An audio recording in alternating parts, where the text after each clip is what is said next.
তিনি আবির্ভূত হয়েছিলেন। দিল্লির সম্রাট মহামতি আকবরের সুযোগ্য সেনাপতি মানসিংহ বাংলার বিদ্রোহ দমনের নিমিত্তে ওই ভূমিতে ছাউনি গেড়েছিলেন। বাংলার বিদ্রোহ দমন করিয়া তিনি দিল্লিতে প্রস্থান করলেন। রেখে গেলেন তার সেকেন্ড ইন কমান্ড যোগ্য উত্তরসূরি হিম্মত খাঁকে। সেই হিম্মত খান নাম অনুসারে পরমতীর্থধাম হিমায়তপুর।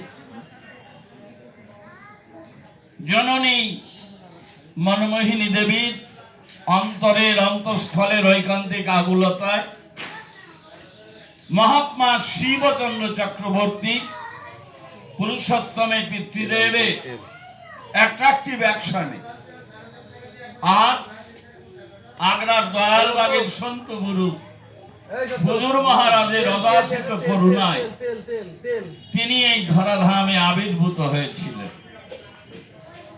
অনন্ত অনন্ত কোটি ভক্তের হৃদয়ের দেবতা যিনি, অনন্ত অনন্ত কোটি সৃষ্টির মাঝে যার স্বরূপ বিকশিত, তিনি এ যুগের যুগ পুরুষোত্তম, প্রেমল পুরুষ, প্রেমাধীশ পুরুষ, পরম প্রেমময় শ্রী শ্রী ঠাকুর অনুকূল চন্দ্র। তাকে কেন্দ্র করে আজকের এই পূর্ণ স্মৃতি তর্পণ অনুষ্ঠান, আজকের এই উদ্বেলন, আজকের এই সৎসঙ্গ, আজকের এই সাধু সঙ্গ, আজকের এই ভক্ত সঙ্গ, আজকের এই মধুচক্র। এই যজ্ঞের মূল কিলকেন্দ্র হচ্ছেন তিনি। আর এই বাড়িরই যিনি গৃহকর্তা ছিলেন, এখানে স্বর্গীয় কথাটি লেখা আছে, স্বর্গীয় হবে না, প্রয়াত নিরঞ্জন শিকদার এর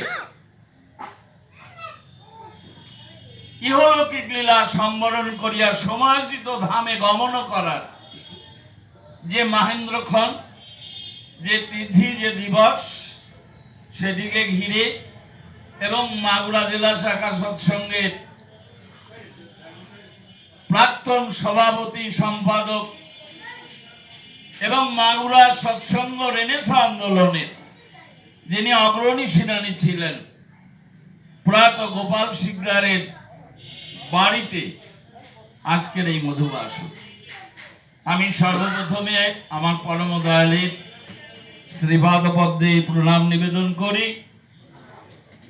আরেকটি জিনিস না বললেই নয়, ঋত্বিকের মুখে আমি খাই, ঋত্বিকের কাঁধে চড়ে আমি প্রতিটি সৎসঙ্গের বাড়িতে যাই।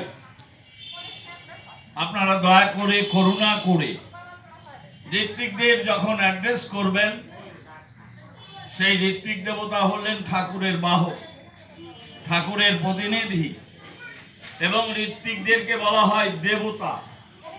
এই জন্য দয়া করে ঋত্বিক দেবতাকে সম্মান করবেন। এটা যদি আপনি না করেন, তাহলে আপনি ঠাকুরকে সম্মান করেন না।